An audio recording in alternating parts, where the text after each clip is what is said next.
The first part everybody knows about how to plane down, but the other part is getting everybody out. So that's when all of a sudden you have 155 people who didn't care about each other, candidly didn't know each other, pulled together and did something in less than 7 minutes that changed history. I tell people, that's why I tell people, if you check your ego at the door and focus on the common mission, any team can accomplish anything. But you got to take the personalities out. You got to focus on the mission, and that's what happened.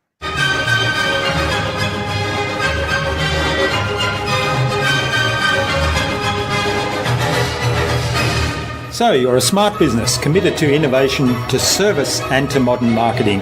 And you're asking, what's next? Wondering how you can become even more innovative. My name is Jürgen Strauss from InnovaBuzz, and this is the InnovaBuzz podcast, where we share all kinds of tips, advice and interview guests on all things innovation and leadership in modern marketing. Hi innovators, it's great to be back. I hope you've had an awesome week so far. I'm really excited to have on the InnovaBuzz podcast as my guest today, Dave Sanderson, who's an internationally sought-out speaker and author, a leadership consultant, and host of his own podcast called Moments Matter. In our discussion, Dave talked to me about changing your state, how you can quickly change your state and grow from any experience. Now, he used a rather dramatic experience as a metaphor there, his own experience as a survivor of the US Airways Flight 1549 that landed into the Hudson River in 2009. That certainly was a life-changing experience for him, and it was a great metaphor for changing your state and growing out of any experience. We also talked about servant-based leadership, about giving others the opportunity to lead and serve. We talked about learning by modelling masters of their craft, and about how being resourceful and adding value first can get you in contact with anyone. So without further ado then, let's fly into the hive and get the buzz from Dave Sanderson.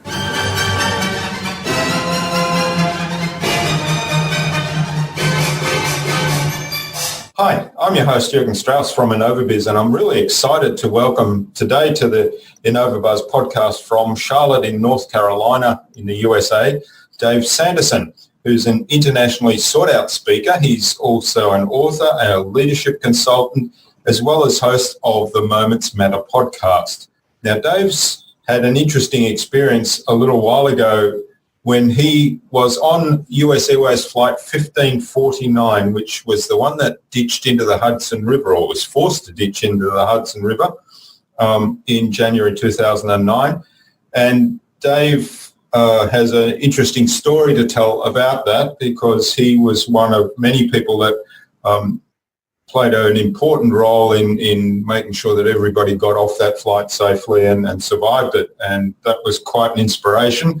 And also it inspired Dave to pursue his mission to encourage us all to do the right thing. So I'm really excited, Dave, to welcome you to the podcast today. It's a privilege to have you as a guest. Jürgen, thank you for having me. I'm honored to be with you today. Jamie Greenberg, who was our guest on episode 117, he introduced me to Dave and suggested we get you on the podcast. So a big hello to Jamie. Shout out to Jamie. Yep, thanks, Jamie. Now, Dave, you've had many years' experience in sales and leadership, and so I'm really looking forward to learning more about your perspective on those topics. But before we start talking about all those things, let's find out a bit more about your background and about you as a person. So as a young child, what did you want to do when you grew up? Well, that's a great question, because we were having this discussion yesterday at church. Someone asked me that. I wanted to be an astronaut. Right. In the 60s, I wanted to be an astronaut and be one of the cool guys to go up. Yeah. Too much math and too much science. So unfortunately, I wasn't able to be an astronaut. Yeah. I think that was one of my early ambitions too, and it was the same issue. Well, the science wasn't the problem; the maths was. Yeah. Yep. So, what direction did you end up taking when you discovered you weren't cut out for science and maths?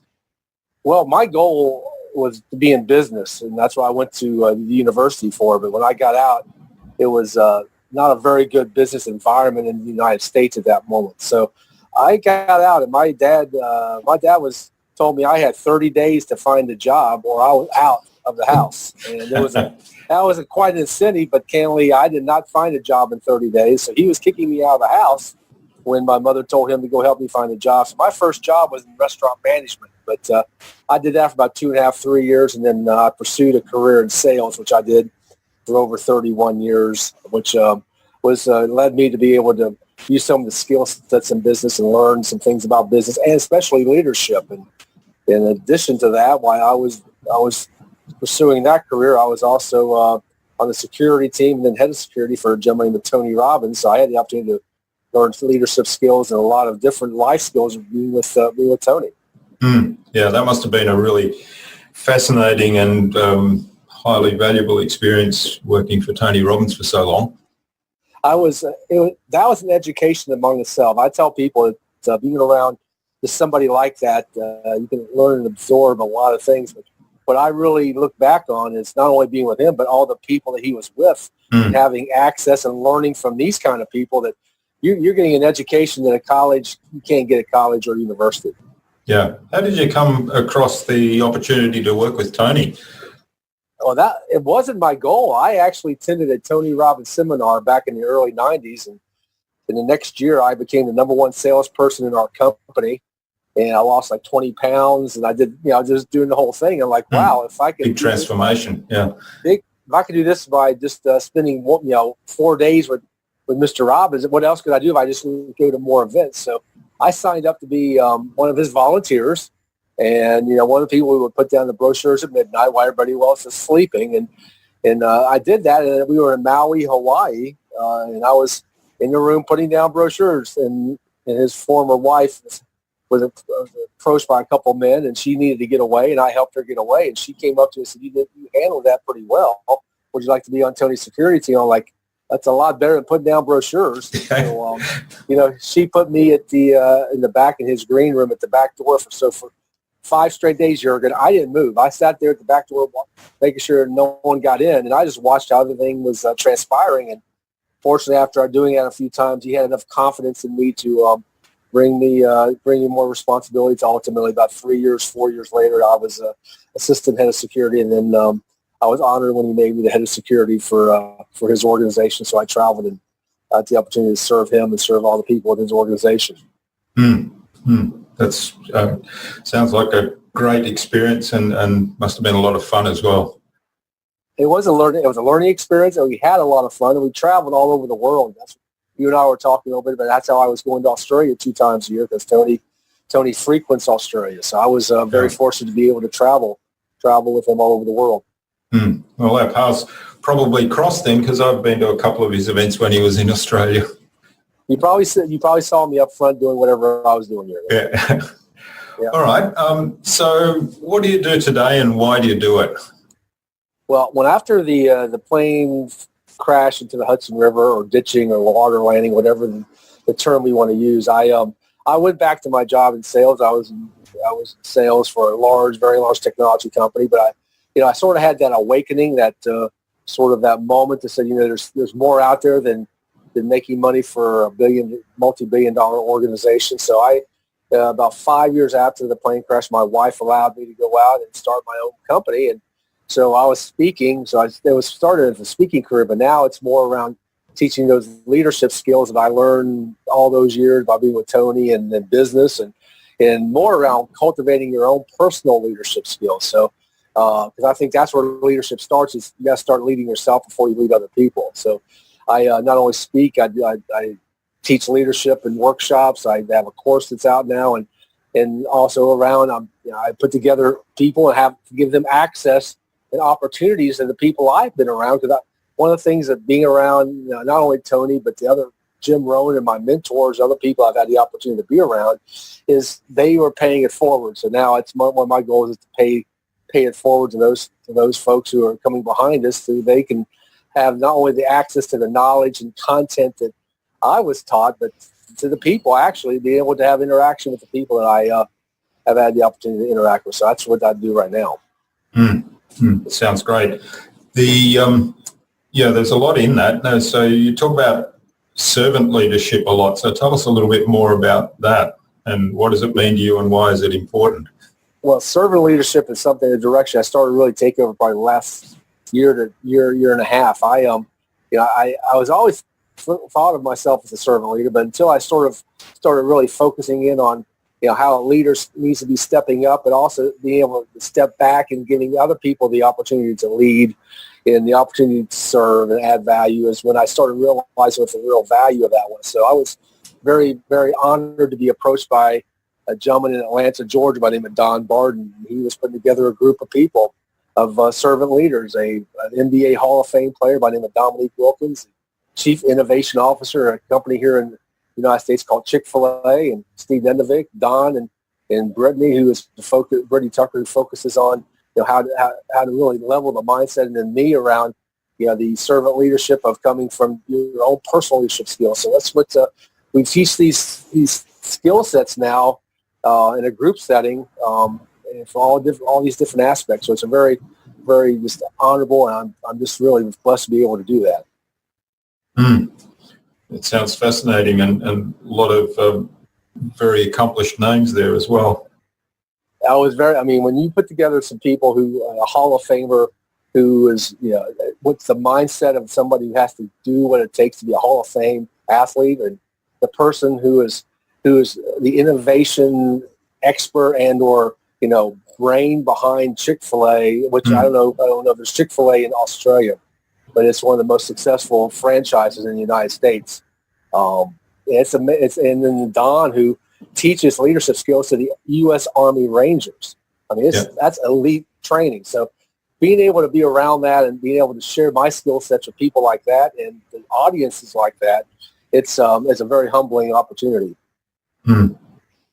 So it's fascinating, because I think you talk a lot about how you can learn from surrounding yourself with high achievers and modeling from masters at their craft. So tell us a little bit more about how you go about that. Do you have a specific process, how you tackle that? So I actually was talking about this today on, I did a radio show here in the United States. It's Labor Day here in the United States. I was doing a radio show, and I was talking about, one of the things my dad taught me when I got out of university.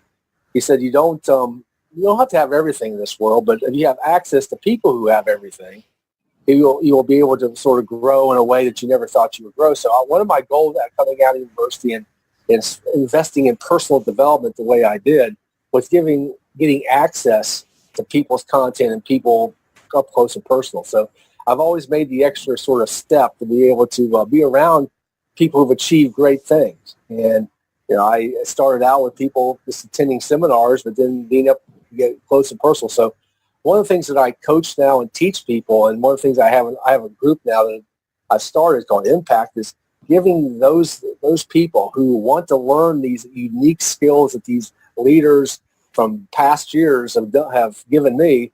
I give them not only that knowledge and share that content, but once a month they get up close and personal with some of these leaders, and I'll bring them in, and they get a chance to talk to somebody who's the top of their game, who's won 7 NCAA national championships, and what's her mindset?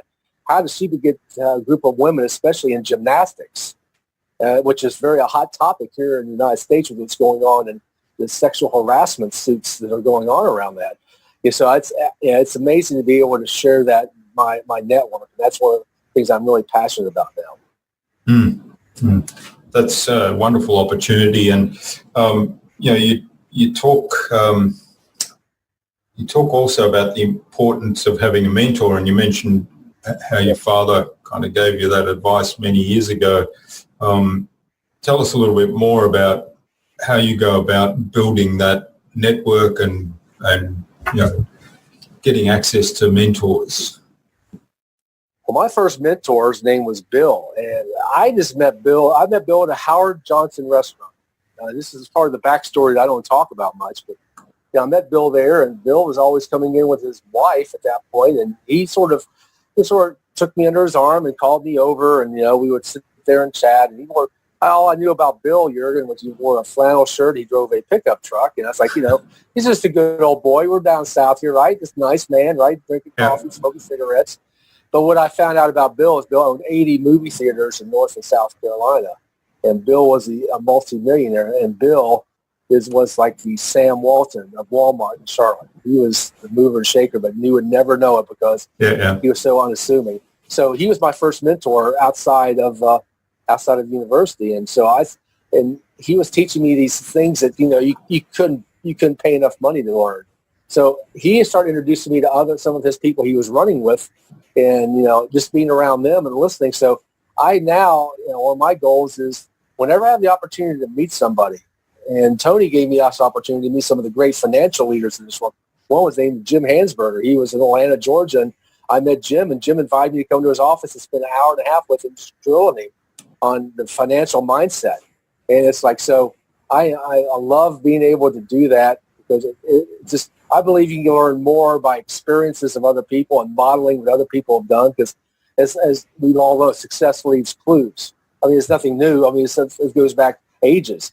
But if you're going to compress the time to get an outcome, why not go around somebody who's actually done it and they can shortcut or give you the shortcuts to be able to do it? It's like Tony said, compress decades into days. Mm-hmm. That's wonderful advice. And we're doing a Model the Masters podcast series now with exactly that objective. So following that very process and trying to give access to people who are masters at their craft to our audience. So hopefully that adds a lot of value, but it's definitely a way to accelerate learning. That's most definitely. Nowadays things are moving so quickly, and it's no longer just localized. It's all over the world. You have to keep up. So to keep up, you got to be around people who have done it, and that's one of the things you have to do to be able to not only affect change but impact people's lives. Mm. One of the other things you talk about, because you mentioned a lot of names there that people might find or might believe that it's really hard to get connection to achievers like that. You talk about how many phone calls would it take you to connect with the President of the United States or the Queen of England. So talk to us a little bit about that, because I was fascinated by that mindset of, you can connect with anybody if you put your mind to it and do a little bit of work. Yeah, one of the games and or skills that Tony would do with us on the security team, which it's one of those things I'm sure he does with other groups too, but we would do it. He would come into us. We'd sit down and talk and chat. He said, how many phone calls do you think it would take to get to the President of the Queen of England or anybody? I mean, Bill Gates, right? Mm-hmm. And we were all sitting there struggling. It's like, well, I don't know anybody who can give me those people. We're sitting across a guy who in one phone call can get us someplace. But we weren't resourceful. So he was trying to get us in our mindset. You got to be resourceful now. So it's about building the network to the network. And that's what I wrote an article in the magazine years ago, back in the 80s, about that subject. It was about how to network the network, and all of a sudden sort of clicked in my head. It's like, I have access to people around all the places that I go that I could get to pretty much anybody if I made the right moves and did the right things by them and added value to them first. So, if I need to get to somebody, one of the things I was always amazed at when I was working for a company by the name of Oracle, my vice president, he's now a senior vice president, but my vice president then would be fascinated. He goes, how did you get to the CEO of this company? I mean, we've been getting to the CIO, but we never get to CEO. I'm like, well, it's because I network my network, and he would never understand what that meant, but I was calling people around to get me to sit down with the CEO of a Fortune 50 company one-on-one, and they could never, the rest of the people could never get any past the CIO. Mm. That's how I accelerated my sales career, is I was using this strategy on how to get to whether it was the CFO, CIO, CEO, whatever it may be of a company. And all of a sudden I'm sitting in the suite and they're out in the parking lot.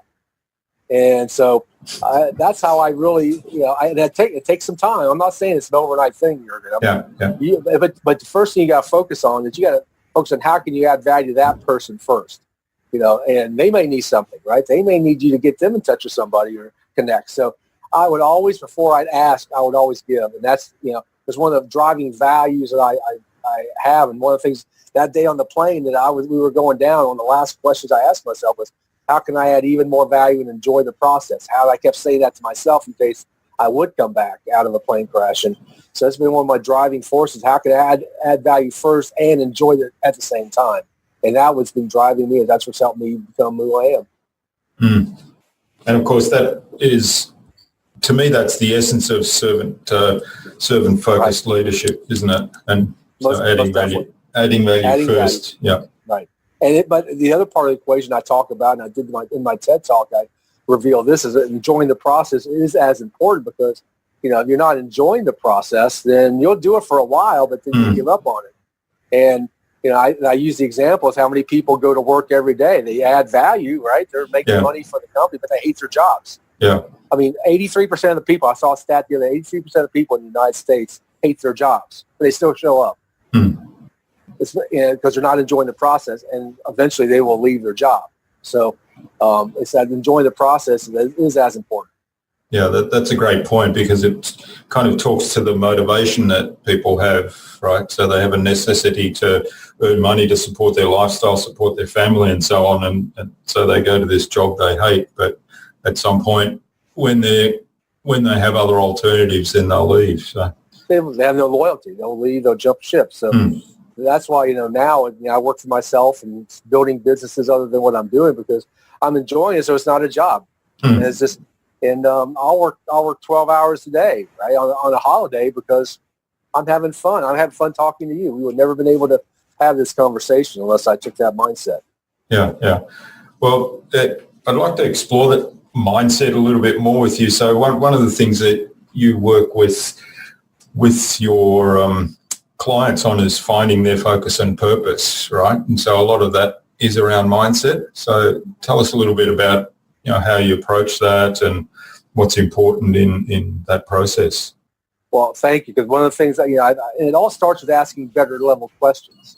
And I tell people that, I didn't invent this. All I did was take the information from all my mentors and my coaches and mentors and basically just put it together in a way so people can understand it. And that's how someone did it for me. So, it's just asking a better level question. So one of the questions is, and I ask this when I interview people is, what's most important to you and what has to happen for you to realize that? And the second question, no one ever gets to. They can say, well, what's most important to me is I need to make a lot of money. What has to happen for you to have that feeling? And all of a sudden they have to think about the things that you have to go through it. And is it something of passion or is it just a necessity? Because, if you're doing something for a passion, it's not work.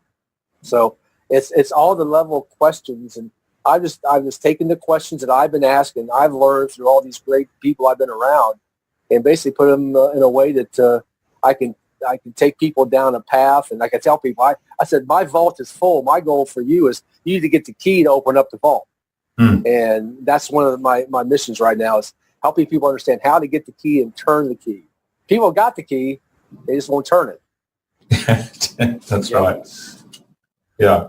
Well, is that because they don't know how or they're not sure where to look? Yep.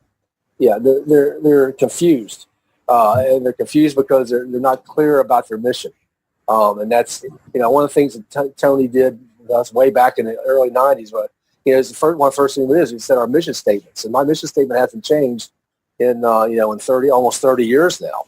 So once I got clarity of the mission, it was very easy. But then you go sideways a lot of times in life, right? You get around the wrong peer groups. You get with people who are negative, people who want to bring you down. I mean, one of the things that I learned is, you can be on the top of the heap, but there's somebody who wants to take you down. I think in Australia, I use this as an example.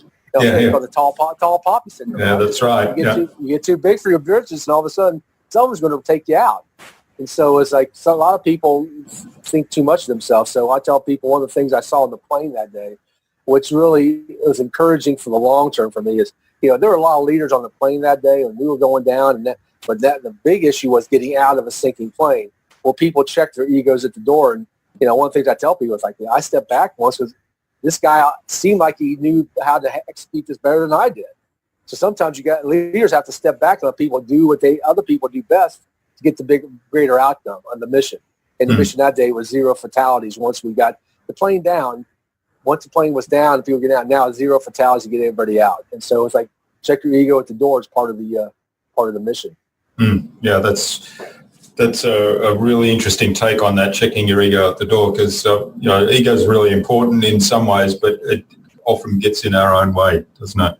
Everybody wants to be a hero. Everybody thinks they're Superman, right? And, That's right. And I've been that way. I'm not clean on this, Jurgen. I've been that way too. But once I sort of understood that, right, so stepping back sometimes, I think somebody else execute can make us all look a lot better. And that's what I started doing on my teams at Oracle. I made the shift, and when I started making that shift, and because all of a sudden I started giving everybody else the credit. I'm just a guy. I'm just a quarterback in the background. And all of a sudden, everybody wanted to work with me, and all of a sudden we started producing at levels that I'd never been seen before in my life. Yeah, I'm fascinated. You mentioned that your mission hasn't changed in 30 years, but of course we haven't really talked a lot about that momentous occasion when the plane went down into the Hudson River. I mean, that was a pretty traumatic experience, and even though the outcome was quite good, it must have changed things for you. So tell us a little bit about what changed as a result of that. I mean, talk us through very briefly about the event, because I can kind of remember it from the news broadcasts, but I'm not sure how many of our audience listening would remember here's the short version. So it was about 60 seconds after we took off is when there was an explosion. I was in seat 15A, and part of the backstory that I tell is I wasn't supposed to be on that plane. I was scheduled to be on the 5 o'clock flight, not the earlier flight. But I got on the plane early, so I think I was supposed to be on that plane for a reason and a purpose. But nothing extraordinary. Heard the explosion, looked out the window, lost an engine, no big deal. Because I know I fly 100 times a year. Planes have multiple engines. So no big deal. But then one of the things that doesn't get talked about a lot is that bird strike hit both sides of the plane simultaneously. So there's only one loud explosion. So everybody thought there's another engine. I think that was part of why nobody really got excited or went into a chaotic mode. But as we crossed over the George Washington Bridge and we were all in closely, I think what the accurate was roughly around 400 feet, and the bridge is roughly 600 feet up. So we were roughly 1,000 plus feet descending into the river. And that's when I think everybody, including me, I know I'll talk for myself, it was serious at that point. And you don't think you're coming back because you're going nose first into a river. But fortunately, when we got down, it was a hard hit. And when we got down, and all of a sudden I looked up and I saw light through the window, water started coming in immediately. And I tell people there's two parts of the story where the first part everybody knows about how they got the plane down, but the other part is getting everybody out. And that's when all of a sudden you have 155 people who didn't care about each other, candidly didn't know each other, pulled together and did something in less than 7 minutes that changed history. And so that's why I tell people, if you check your ego at the door and focus on the common mission, any team, can accomplish anything. But you got to take the personalities out of it. You got to focus on the mission, and that's what happened. And it wasn't my goal to be one of the last passengers out, but when I got to the aisle, I was just getting out like everybody else.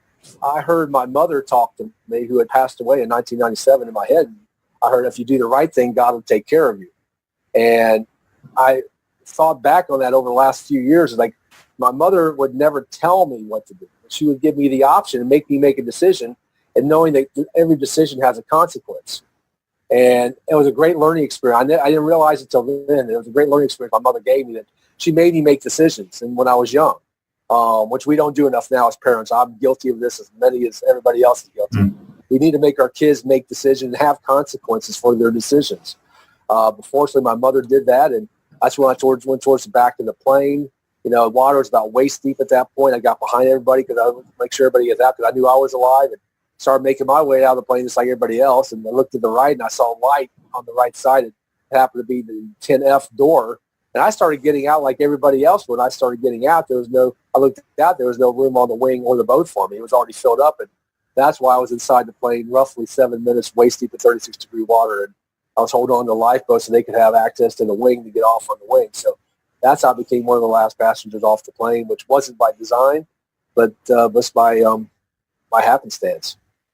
And so you talked earlier about it was sort of 5 years before you really went out on your own then. And so what changed immediately after that that rather traumatic episode, and what kind of led to the transformation of you going into your own business then, and how did that impact? Well, two things really changed. First thing was I realized shortly, we're talking maybe that night or the next day, that my priorities were out of whack. I would schedule everything for my business, and then I'd fill in my family time when I had a chance. And I had two daughters at that point in high school here, one in middle school and one in elementary. And I was missing out on everything. I wasn't sending anything. And I realized, I can't keep going. I can't get this time back. So I made a decision pretty shortly after the plane crash that I would schedule my time with my family first and schedule business around it, which candidly some people had challenges with, but I had to do that so I could be around for my family. The second thing that changed dramatically for me, which was probably the biggest change, and I talk about this in my TED Talk, about my worldview changed. And people say, well, what's that mean? I said, well, I was pretty judgmental way back then. In my whole life, I would look at somebody or something and judge it pretty quickly and make a judgment. And, okay, this is good, this is bad, right? Just make a judgment, like most people do. But I saw something happen in the green room of one of the TV shows I was on, and woke me up, and about somebody who was judged quickly, but no one knew that person's backstory. And I found out that person's backstory, and I'm like, I felt bad for judging this guy. He was going through a divorce. He lost his job. He was going through a tough time in his life. And I say, how many times in my life if I judge somebody or something so quickly that I've lost either a relationship or an opportunity to grow or opportunity to advance in my career? I said, if I change that one thing, what would happen if I changed that one thing and stopped judging things or people quickly? How could that change the direction of my life? And it did. And because that's why you and I are together today. If I was still judgmental, you and I wouldn't be talking. I would have my own little company. So once I stopped doing that and started judging people, like Martin Luther King said, by the content of their character, get to know them first and then make a judgment, that opened up so many opportunities and relationships. And I travel the world now and helping people, impacting people, which allowed me to make the decision now, be 4 years ago, February, to start my own little company. But I still needed to get my wife to buy in. The wife's got to buy in, and she was pretty comfortable. And so it took me a few years to figure that one out. I'm not going to tell you that was an overnight success. But finally, she bought in and allowed me to do this. And we took a step back financially, but all of a sudden, I get to schedule my time around them and what I want to do instead of someone telling me where I need to be. So it's a huge difference in the way you can be around your family and help and be around for what's important to them. All right, and in that TED Talk, or maybe in one of the other talks that I looked at, you talk about changing state quite a bit and growing from any experience. So you obviously that people don't have the sort of experience you've had regularly, I would say. Yep. But you kind of use that as a metaphor, and you talk about everybody has their own plane crash in a sense in life at some point, and how do you grow from those experiences? So talk to us a little bit about that. Yeah, one thing I realized is, and I've had the honor and privilege of helping and serving the American Red Cross raise money, and I've now spoken on behalf of over 170 times around the United States and Canada. And one of the benefits I get of that, Jurgen, is I get to go to places that they've been at. So, I got to go to, a place in Texas where they had a mass shooting. And I got to talk to people. I got to go to Oklahoma after the tornadoes and the eastern shore of North Carolina after the Superstorm Sandy. And this last fall, a year ago this month, I went to Pompano Beach, Florida after the Hurricane Irma hit. And I talk to people, and I find that a lot of people, like, go through these things, these traumatic life events, go into a depressed state. And, they don't have the strategies. They don't know how to get out of it because something's hit them hard. And that's why I came up with the metaphor of everybody's got their own personal plane crash in life. Something's going to happen. And not anybody in the world is going to go through life unscathed. Something is going to happen. Whether it's, I just had a friend who just had a double mastectomy yesterday because she found out she had breast cancer. She was one of the top people in her industry. She's having her personal plane crash moment. So one of the things I talk about, and like I said before, all I've done is taken all of these knowledge from all of my mentors and coaches and people and leaders I've been around and put them together is about state management. Is, one way you can not go into a depressed state and grow from this experience is putting yourself in the appropriate state. And how you do that is your physiology or the questions you ask yourself or what you focus on. And I show people how to do that very quickly. And I use it all the time before I go on stage, or if I'm getting ready to talk to somebody, or in my family, I'm ready to explode. I'm like, okay, step back. I need to get in a better state, right? I need to get in a better state right before I say something that's good. So I use the skills that I learned. And I think that's one of the things that, people ask me, what does Tony want? I say, well, I think one of the things that Tony Robbins wants is people who attended his events use the things that he teaches, employ what he teaches. And I would say 95% of people who go don't ever do that. Yeah. I was one of the few that did it, and I practiced it. And so being around him, I had to use it, right? I mean, I was forced to use the things he taught me, which was great for me because I had to put myself in a proper state, help people get in proper states or understand and change directions and things like this. So that's all I try to do now is help people understand these skill sets that they can use that are out there just to be able to grow from their personal plane crash experience instead of going to a depressed state. Well, that's a really wonderful model, I think, of servant leadership that you're displaying there. I love that, taking your experiences and sharing that and helping people deal with their experiences and this changing state. I think changing state is such a powerful tool, as you say, take a step back from any situation and it's up to us to decide what state we want to be in, what mood we want to be in. Any moment in time, you can, how many people would go, they're all happy, the next moment they're sad as can be. And, they control that mindset. It's taking personal responsibility. I think that was one thing that I'm trying to teach my kids right now is they're fighting me on it. And I was a kid once too, so I probably fought my parents on it. My dad and mother always told me no one owes you anything. You're responsible for everything in your life. Your government's not going to ever bail you out. No one's ever going to bail you out. You're responsible for your own. So I've always taken personal responsibility as one of the key things that we all have to employ if we're going to be successful in life. And so taking personal responsibility for your own state is one of those things. All right. Well, this has been fascinating, Dave. I really appreciate you sharing all this with us. I think it's time we moved on to our Buzz round, which is our innovation round designed to help our audience. And, they're primarily innovators and leaders in their field, but we want to get some tips from your experience. So I've got a series of 5 questions and hopefully you give us some really insightful answers that will inspire people to go out and do something awesome today. So I hope I can. Here, let's go. Let's rock it. Yeah. What's the number one thing anyone needs to do to be more innovative? I think you have to be creative. You have to open up your mind to other opportunities and possibilities. When like I mentioned, one of the people that I'm with now in Atlanta, the chief innovation officer at Chick-fil-A, is one of the people that, I don't know if you know anything about Chick-fil-A, but they have the cow as a front man for chicken.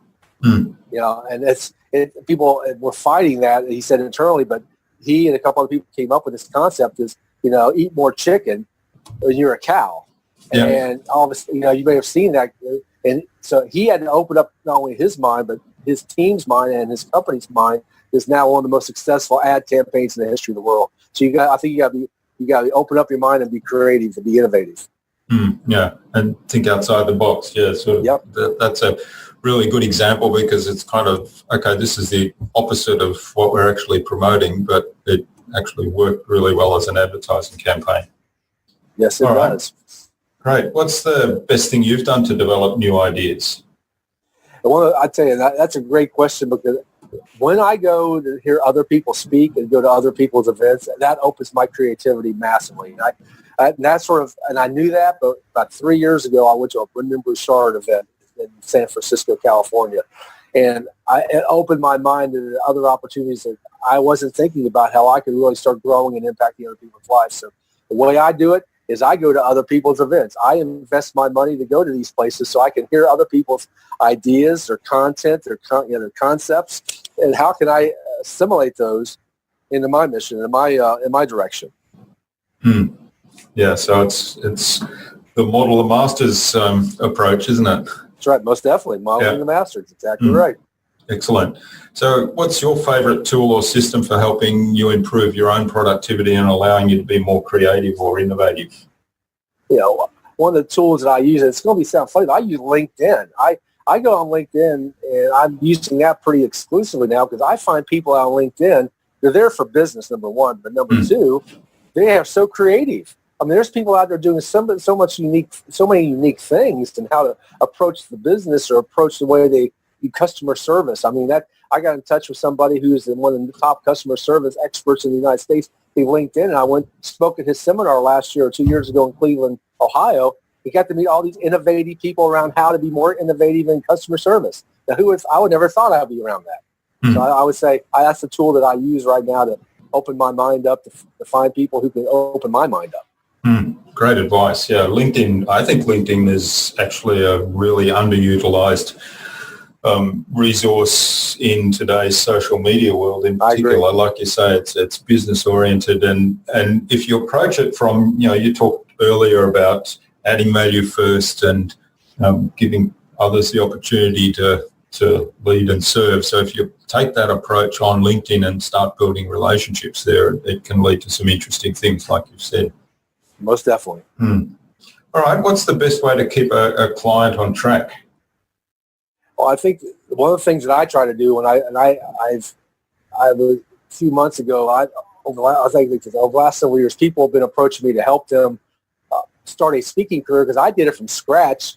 Not what I'm doing. It's like, what was the strategies that I used to do that? So, I've taken on a few people and I'm open to doing that, but how I keep them on track is always circling them back down to the mission. Because when I did that with my teams at Oracle, and when I figured out when I strayed at Oracle, when I was in sales, is when we were losing.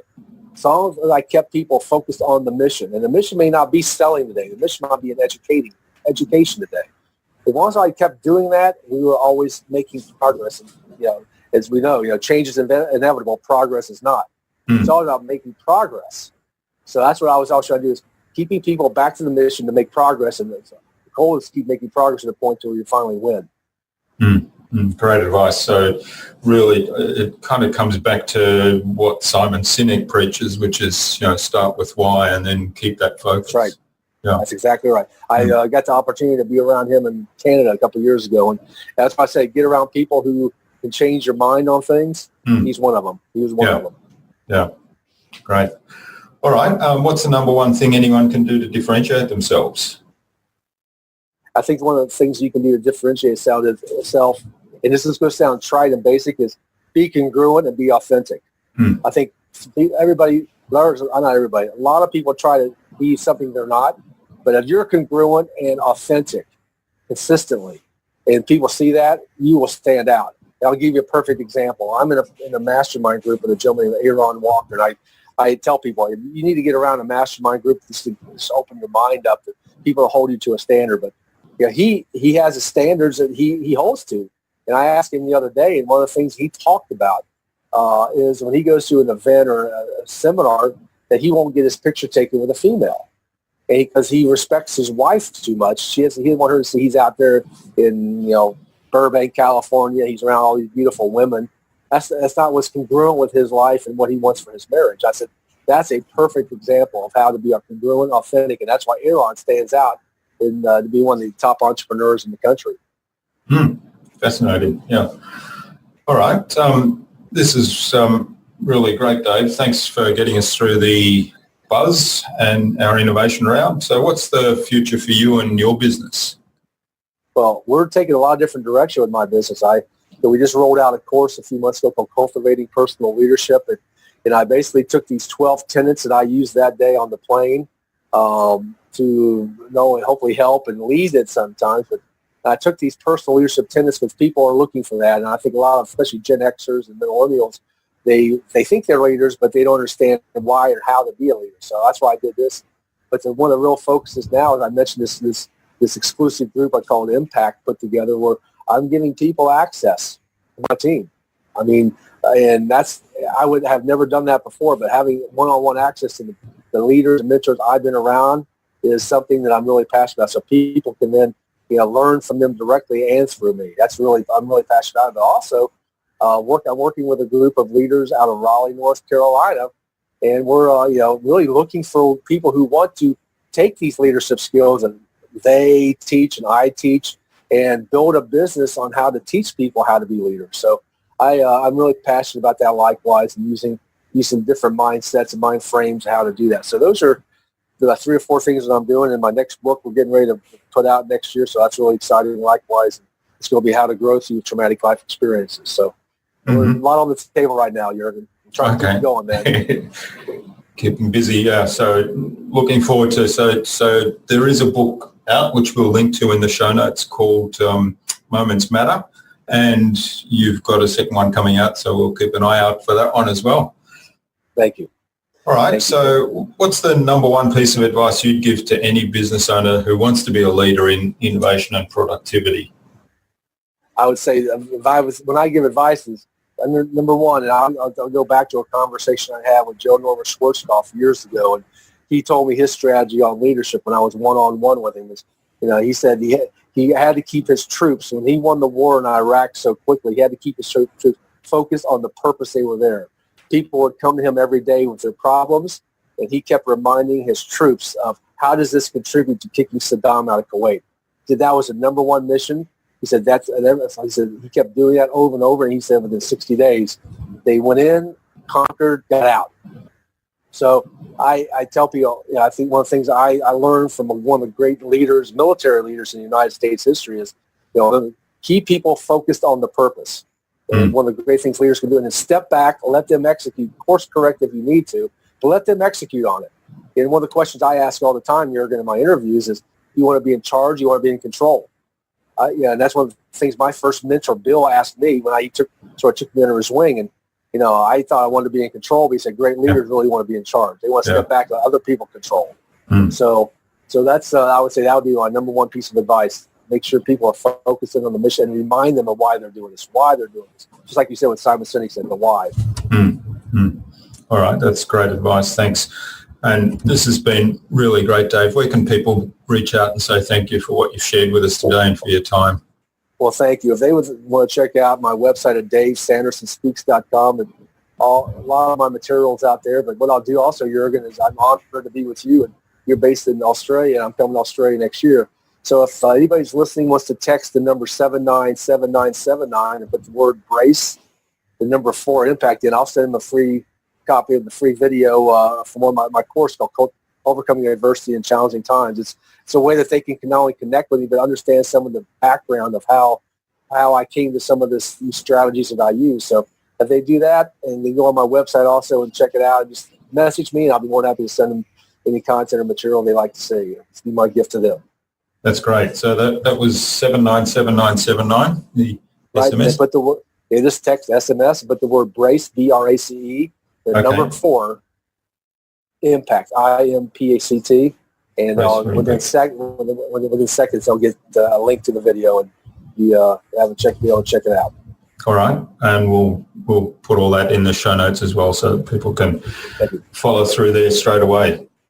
So finally, then, Dave, who would you like me to interview on a future InnovaBuzz podcast, and why? I'll tell you, I mentioned his name a few minutes ago. I would recommend Aaron Walker. And he is one of the top entrepreneurs. He's based in Nashville, Tennessee. Yes, I am connected with him on my mastermind group. But he was one of the people who was masterminding with a guy by the name of Dave Ramsey. I never heard of Dave Ramsey, one of the great financial minds in the United States out of Nashville. He's got a radio show. He's over 600 channels he broadcasts to. But Aaron was with him when Dave was just starting out. So Aaron brings a lot of wisdom from one of the top financial masters and about servant leadership and servant stewardship is probably a better way to say it. Taking care. So I would recommend Aaron Walker. All right.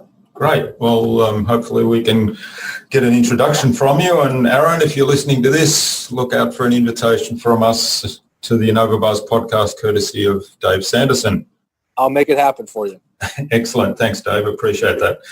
So thanks so much for sharing your time and your insights with us today on the InnovaBuzz podcast. This has been really fascinating. You've got a fascinating backstory and an interesting experience that, I really admire the way you've taken that and you've turned it into a positive and really helped support your own mission to help people grow and develop and be a servant leader in that sense. So thanks a lot for coming on and sharing that story with us today.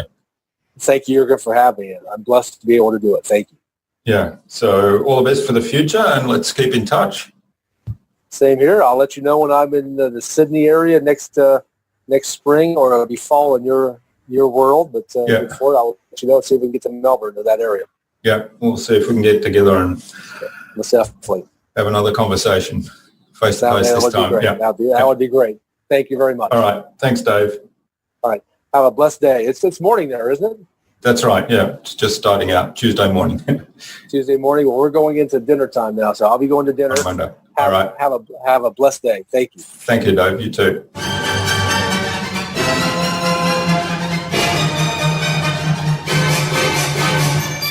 I hope you enjoyed meeting Dave and hearing both his fascinating story and the great advice he shared with us. What particularly resonated with me was his message of servant-based leadership, of taking responsibility for our own state or mindset, and of adding value and being resourceful. And yet there was so much more in that interview.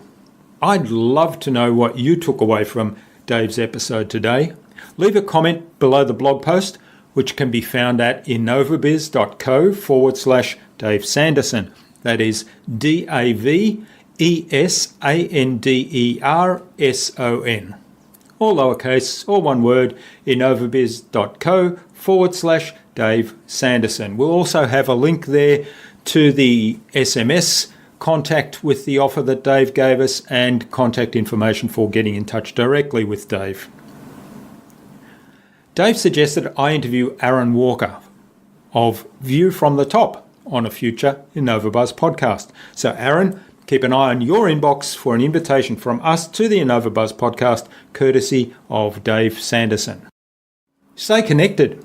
Head on over to iTunes or Stitcher or Pocket Casts and subscribe to the InnovaBuzz podcast so you make sure you'll never miss another episode. We'd also love you to leave us a review because what you think matters. Take some of the ideas you've heard today and apply them in your business. Any thoughts, ideas, suggestions or questions, share them in the comments below the blog post.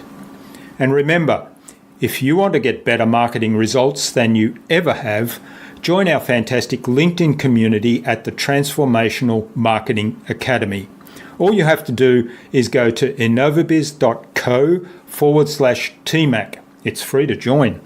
Hope to see you there soon. Until next time, I'm Jürgen Strauss from InnovaBiz. Remember to be awesome and keep innovating.